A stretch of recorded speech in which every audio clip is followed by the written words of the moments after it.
बिस्मिल्लाहिर्रहमानिर्रहीम। Left brain and right brain. Brain हमारे body का एक अहम तरीन ऑर्गन है।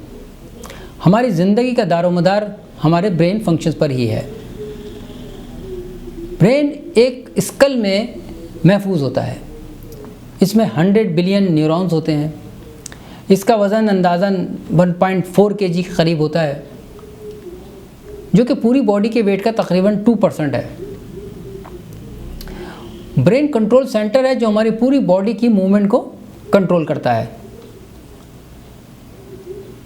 हमारी इमोशंस मसलन love, hate, fair, anger, happiness, sadness वगैरह को भी ब्रेन ही कंट्रोल करता है। ब्रेन हमें कॉन्शियस, इमोशनल और इंटेलिजेंट बनाता है। अगर हम ब्रेन को दरमियान से कट करें तो हमें 2 हेमिस्फीयर मिलते हैं, एक लेफ़्ट हेमिस्फीयर और एक राइट हेमिस्फीयर, यानी एक लेफ़्ट ब्रेन और दूसरा राइट ब्रेन। ये दोनों हेमिस्फीयर एक जैसे होते हैं, लेकिन इनके फंक्शंस मुख्तलिफ होते हैं। हमारा लेफ़्ट ब्रेन हमारी राइट साइड की बॉडी को कंट्रोल करता है और हमारा राइट ब्रेन हमारी लेफ़्ट साइड की बॉडी को कंट्रोल करता है। ये दोनों हेमिस्फीयर आपस में एक दूसरे से कनेक्टेड होते हैं, यानी कॉर्पस कॉलोज़म के ज़रिए, जो कि न्यूरॉन्स का बंडल होता है, उससे ये दोनों हेमिस्फीयर कनेक्टेड होते हैं। ये एक दूसरे से कम्युनिकेट करते हैं, ये एक दूसरे को कॉम्प्लीमेंट करते हैं। ये दोनों इंडिपेंडेंट काम नहीं करते, यानी कि अगर हम चाहें कि सिर्फ एक ही ब्रेन हमारा काम करे, लेफ़्ट या राइट, तो ऐसा नहीं होता। 1950-60 में रॉजर स्पेरी ने, जो कि नोबेल इनाम याफ्ता हैं, उन्होंने एक थ्योरी पेश की, स्प्लिट ब्रेन थ्योरी। उन्होंने बहुत से एक्सपेरिमेंट किए। उन्होंने कैट्स को और मंकी को इस्तेमाल किया। उन्होंने क्या किया कि कैट्स और मंकी के जो 2 हेमिस्फीयर हैं, जो कि कनेक्टेड हैं कॉर्पस कॉलोज़म से,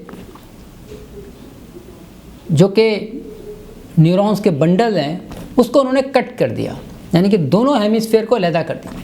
तो उन्होंने देखा कि दोनों हेमिस्फीयर, यानी कि दोनों brain right and left independent functions हैं, काम करते हैं। दोनों के फंक्शन अलग होते हैं। ये उन्होंने स्टडी की और इस स्टडी के बाद यही स्टडी उन्होंने फिर इंसानों पर भी की और इस तरह से पता चला कि दोनों हेमिस्फीयर, दोनों ब्रेन हमारे इंडिपेंडेंट काम करते हैं और ये कनेक्टेड हैं थ्रू कॉर्पस कॉलोज़म के।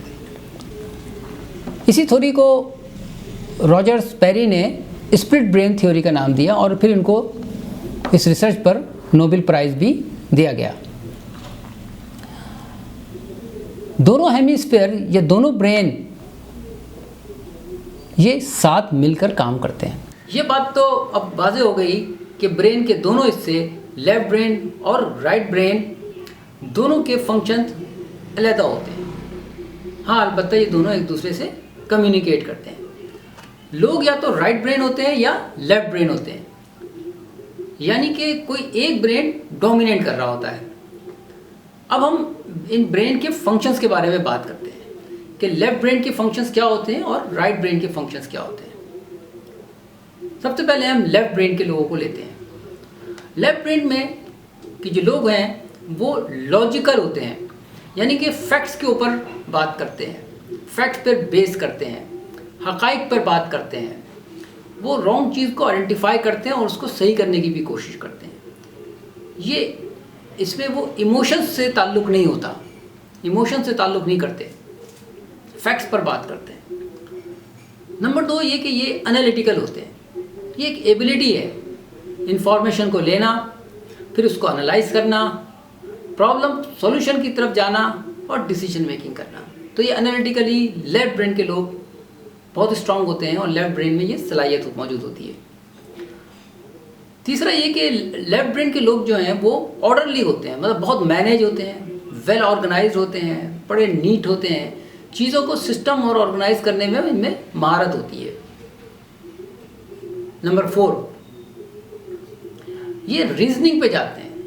ये जो लेफ्ट ब्रेन है ये रीजनिंग पर जाता है, उसको हर चीज़ की वजह चाहिए होती है। वो हवा में बात नहीं करते, वो हवा में काम नहीं करते और रीजनिंग के बगैर आगे नहीं बढ़ते। बहुत सेंसिबल अंदाज में चीज़ों को देखते हैं और आगे बढ़ते हैं और प्रॉब्लम को हैंडल करते हैं। नंबर 5, ये कंप्यूटेशन, लेफ्ट ब्रेन की सलाहियत होती है कंप्यूटेशन की, यानी कि ये कैलकुलेशन की तरफ बहुत इंक्लाइंड होते हैं, कैलकुलेट करते हैं चीज़ों को, उसी में महारत रखते हैं। यही वजह है कि लेफ्ट ब्रेन के लोग जो हैं वो मैथमेटिक्स और साइंस के सब्जेक्ट की तरफ ज़्यादा इंक्लाइंड होते हैं और ज़्यादा अच्छी तरीके से वो काम अंजाम देते हैं।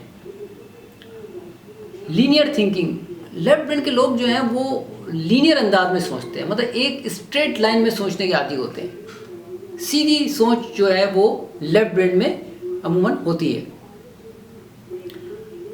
ये डेटा को प्रोसेस करते हैं सीक्वेंशियली, मतलब रैंडम डेटा को प्रोसेस नहीं करते। ये कोई उनको डेटा दिया जाए तो ये उसको पहले किसी सीक्वेंस में लेके आते हैं, कोई बेस बनाते हैं, उस बेस के हिसाब से उस डेटा को सीक्वेंस में लाते हैं और उसके बाद फिर फर्दर उसके ऊपर काम करते हैं।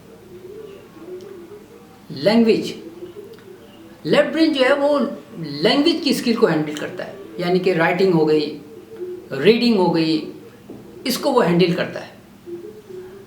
लेफ्ट ब्रेन के लोग जो हैं वो डेट्स को, एड्रेस को और फैक्ट्स को याद रखते हैं। और इसी तरह एक अहम तरीन चीज़ जो है कि लेफ्ट ब्रेन जो है हमारा, वो हमारे राइट बॉडी के पार्ट्स को, उनकी मूवमेंट को कंट्रोल करता है। अब हम बात करते हैं राइट ब्रेन की। राइट ब्रेन में नंबर 1 है इमेजिनेशन, यानी इमेजिनेशन जो है वो एक फैकल्टी है राइट ब्रेन की। आप वो कुछ जो आप देख चुके हैं या आप जो आपने नहीं देखी वो इमेजिनेशन में आप देख सकते हैं।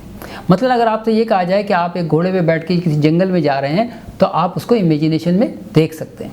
इसी तरीके से अगर आपसे ये कहा जाए कि एक हाथी को देखें और उसका सर जो है वो बकरे का है तो ये भी आप इमेजिनेशन में देख सकते हैं। ये एक पावरफुल चीज़ है, बाय डिफ़ॉल्ट अल्लाह ताला ने हमें अता की हुई है। Number 2, creativity. क्रिएटिविटी का मतलब ये कोई नई चीज़ बना लेना जो फ़ायदेमंद हो, या नया प्रोसेस बना लेना जिससे आप कोई नई चीज़ बना सकें। ये सलाहियत भी इंसान के अंदर बाय डिफ़ॉल्ट अल्लाह ताला ने सबको दी है और कोई भी फील्ड हो, किसी भी फील्ड में इंसान जो है वो क्रिएटिव वर्क कर सकता है और लोग उसमें क्रिएटिव वर्क करते हैं। नंबर 3 है इंट्यूशन। इंट्यूशन का मतलब है कोई बात बराह रास्त अचानक कह देना विदाउट एनी रीजनिंग या लॉजिक के। इसको सिक्स सेंस भी कहते हैं। लोग अमूमन सोचते हैं और समझते हैं फिर कोई बात कहते हैं, लेकिन इस फैकल्टी के लोग अमूमन जो है वो सेंस कर लेते हैं चीज़ों को और फिर अचानक कोई बात अपने पॉइंट ऑफ व्यू पेश कर देते हैं। इसे इंट्यूशन कहते हैं। नंबर 4 जो है वो है हॉलिस्टिक थिंकिंग। हॉलिस्टिक थिंकिंग का मतलब है कॉम्प्रिहेंसिवली, यानी कि इस फैकल्टी के लोग या राइट ब्रेन के लोग वो बिग पिक्चर देखते हैं, वो हॉलिस्टिकली चीज़ों को देखते हैं, वो टोटली डिटेल में चीज़ों को देखते हैं और जो चीज़ों में अगर कोई चीज़ नुक्स उनको नज़र आए तो उसको वो आइडेंटिफाई भी करते हैं, यानी कि ये परफेक्शंस की तरफ जाते हैं। तो ये हॉलिस्टिक थिंकिंग ये रखते हैं। नंबर 5, ये नॉर्मली डिसऑर्गेनाइज्ड होते हैं, यानी कि इनकी चीज़ें इधर उधर फैली भी होती हैं, बिखरी भी होती हैं। ये ऑर्डर में काम नहीं करते, ऑर्डर में चीज़ें नहीं रख पाते।